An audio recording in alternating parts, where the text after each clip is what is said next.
To update fields on a form posted to multiple pages, access the form through a tracker. First, select any tracker and click Post Form. Then, in the upper left of the dialog box, choose Log History. Now, find the form you want to update and click Batch Update. Update the desired form fields. When you are finished, click Update Form Posts.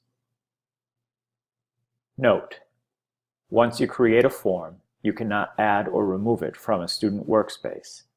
Make an identical form to apply the form to additional students. If you want to delete a form entirely, contact your administrator. They will be able to assist you.